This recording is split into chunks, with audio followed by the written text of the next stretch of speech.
Assalamualaikum warahmatullahi wabarakatuh. Perkenalkan, nama saya Muhammad Ruziat dari kelas 5A.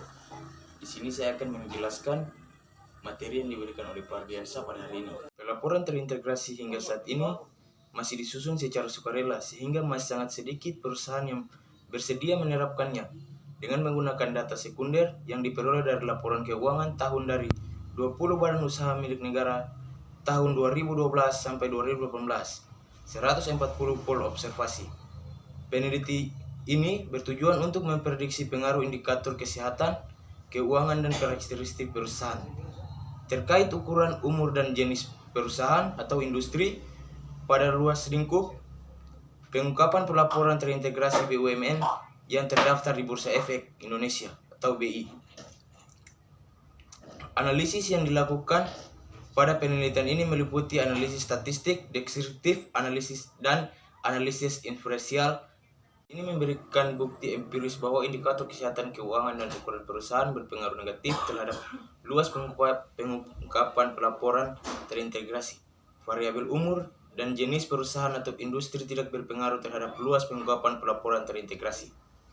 Hasil riset ini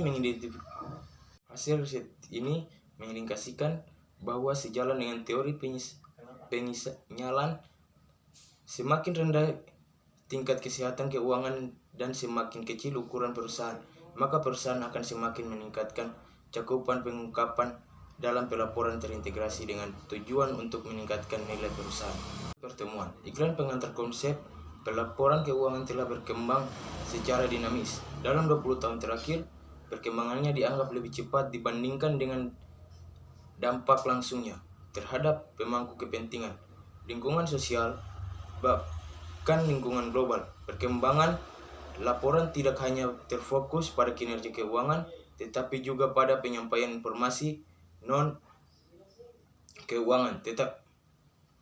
Keuangan terintegrasi. Konsep pelaporan terpadu ini muncul setelah diperkenalkan konsep triple bottom line. Triple bottom line diperkenalkan John Quinton tahun 1988 dan mencakup 3 pilar utama, yaitu people, planet, dan profit. Ketiga pilar tersebut merupakan ukuran untuk menilai keberhasilan perusahaan dengan 3 kriteria, yaitu ekonomi, lingkungan, dan sosial. Berdasarkan konsep triple bottom line, perusahaan harus lebih mengutamakan kepentingan stakeholder daripada pemegang saham. Dalam konteks ini, perusahaan perlu menjadikan sustainability reporting sebagai bentuk komitmen perusahaan terhadap pembangunan ekonomi berkelanjutan dengan memperhatikan tanggung jawab sosial perusahaan yang menitik beratkan pada keseimbangan aspek ekonomi, lingkungan, dan sosial. Saat ini, perusahaan yang telah menerapkan pelaporan keberlanjutan masih menyajikan laporan tahunan dan laporan keberlanjutan secara terpisah.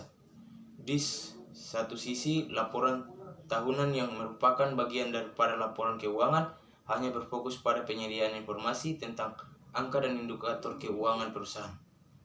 Sedangkan peraturan otoritas jasa keuangan nomor 51/POJK nomor 3 tahun 2017 menyatakan bahwa laporan keberlanjutan adalah laporan yang diumumkan kepada publik yang memuat kinerja ekonomi, keuangan, sosial, dan lingkungan suatu lembaga jasa keuangan atau LJK, emiten atau perusahaan publik, dan dalam menjalankan bisnis yang berkelanjutan. Dengan demikian, kedua bentuk pengungkapan tersebut memiliki nilai manfaat yang berbeda bagi pengambilan keputusan. Pemisahan ini sering membingungkan pengguna laporan keuangan seperti investor atau kreditur, karena informasi yang disajikan seringkali dianggap tidak berhubungan. Akibatnya para pengguna laporan keuangan kesulitan untuk menemukan informasi yang dibutuhkan. Sampai saat ini, pemisahan kedua laporan tersebut masih menuai pro dan kontra dari berbagai pihak.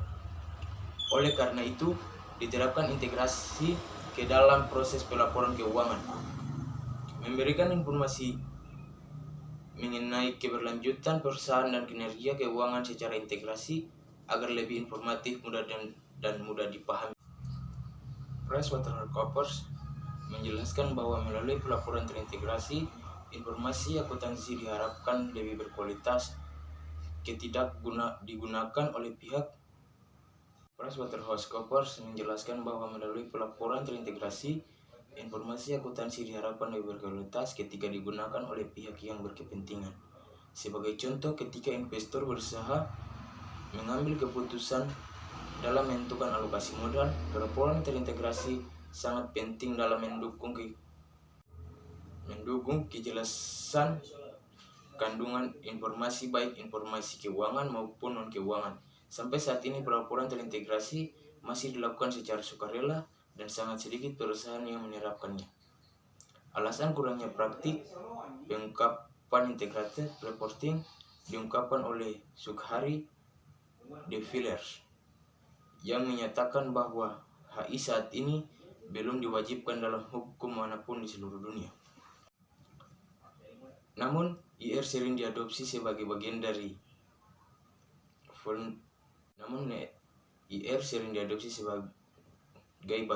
volunteer pengungkapan dalam penerapan tata kelola perusahaan. Hal ini menimbulkan pertanyaan apakah penerapan praktik pengungkapan pelaporan terintegrasi benar-benar dibutuhkan oleh pemangku kepentingan dalam pengambilan keputusan, dan apakah pemegang saham bersedia membayar lebih untuk pelaporan terintegrasi. Wichidanon mengungkapkan bahwa terdapat dua jenis perusahaan yang ditekankan untuk mempertimbangkan luas pengungkapan yang harus disajikan, yaitu perusahaan besar dengan perhatian publik yang besar, perusahaan yang berada dalam fase matang, badan usaha milik negara BUMN, belum perusahaan dengan perhatian publik yang besar, sehingga tekanan untuk mempertimbangkan jangkauan pengungkapan cukup besar. Hal ini karena perusahaan diharapkan lebih transparan dan berkomitmen untuk meningkatkan kualitas hidup masyarakat. Laporan keuangan yang diterbitkan oleh BUMN bertujuan untuk melihat kondisi keuangan perusahaan, memberikan informasi tentang kesehatan perusahaan guna mempertahankan eksistensi dan persaingannya. Pentingnya penilaian tingkat kesehatan BUMN juga tertuang dalam keputusan Menteri Badan Usaha Milik Negara 100/MBUMN/2002 tentang ketentuan dan tata cara penilaian tingkat kesehatan BUMN yang meliputi keuangan, aspek operasional dan administrasi. Sebagian besar BUMN telah menerapkan pelaporan berkelanjutan dan diharapkan beralih ke pelaporan terintegrasi. Beberapa BUMN di Indonesia yang sudah mulai menerapkan pelaporan terintegrasi antara lain PT Timah, PT Telkom, dan PT Pertamina B. Tidak hanya kesehatan keuangan yang dapat memengaruhi luasnya pengungkapan pelaporan terintegrasi, tetapi karakteristik perusahaan juga dapat memengaruhi luasnya pengungkapan. Hasil penelitian Buitdek et al. Menunjukkan bahwa jenis industri, ukuran dan profitabilitas, entitas, serta komposisi pengungkapan integrated reporting.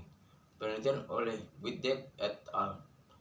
Masih fokus menganalisis pengaruh satu variabel keuangan yang diukur dengan pengaruh profitabilitas terhadap kualitas pengungkapan pelaporan terintegrasi.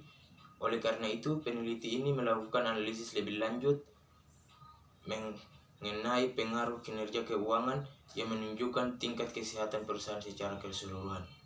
Penelitian sebelum mengenai hubungan antara karakteristik perusahaan yang meliputi ukuran, umur perusahaan, dan kinerja keuangan masih berhubungan dengan luasnya pengungkapan tanggung jawab sosial, dan belum menguji hubungan antara variabel dan luas pengungkapan pelaporan terintegrasi. Studi ini juga berupaya memberikan informasi bagi investor saat ini dan calon investor untuk mengevaluasi tingkat kualitas pelaporan terintegrasi di BUMN. Evaluasi dilakukan melalui analisis karakteristik perusahaan dan kinerja keuangan yang diukur dengan tingkat kesehatan keuangan Peneliti ini memiliki 3 tujuan. Pertama, mengevaluasi kinerja keuangan, khususnya kondisi kesehatan pada aspek keuangan BUMN yang terdaftar di BEI. Kedua, mengetahui sejauh mana pengungkapan berdasarkan integrated reporting pada BUMN yang terdaftar di BEI. Ketiga, memprediksi indikator kesehatan keuangan BUMN dan karakteristik perusahaan terkait perusahaan, umur dan jenis industri terhadap luas pengungkapan pelaporan terintegrasi BUMN BEI. 2. Pengembangan hipotesis kesehatan keuangan dan pengungkapan pelaporan terintegrasi BUMN mengungkapkan bahwa entitas dengan peluang pertumbuhan yang lebih tinggi cenderung mengungkapkan informasi lebih banyak daripada entitas dengan peluang pertumbuhan yang lebih rendah.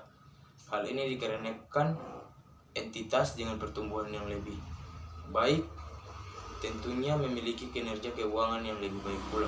Selain itu, entitas ini juga akan membutuhkan sumber dana yang besar dalam waktu dekat. Ini saja yang bisa saya sampaikan. Yang lebihnya saya mohon maaf. Wabillahi taufiq wal hidayah. Wassalamualaikum warahmatullahi wabarakatuh.